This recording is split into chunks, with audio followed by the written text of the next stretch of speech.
Now,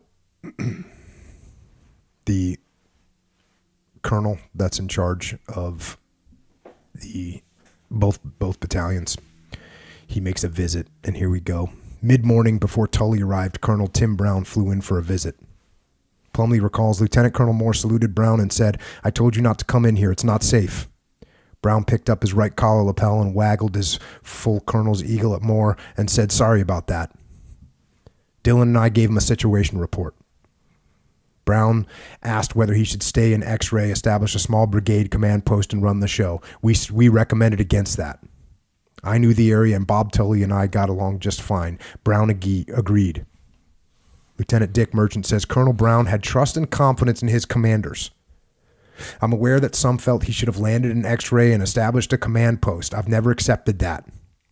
The 1st Battalion, 7th Cavalry was probably the finest battalion in Vietnam, well-trained, superbly led, with outstanding officers and NCOs throughout the unit. Brown would have been out of place in X-ray. Besides, there was no room for a brigade CP.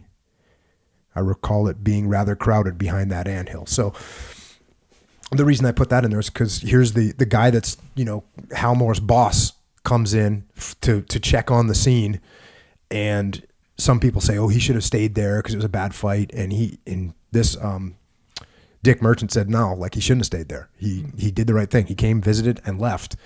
And by the way, you want to set up a brigade command post, you need to find your own little anthill, because this one's the size of it's full, and it's the size of a car, and we got dead and wounded everywhere, and so. But it's the important point there from my perspective is, the key thing is that he had trust and confidence in his officers. He didn't need to go out there and micromanage them. And I'm not saying you could never do that.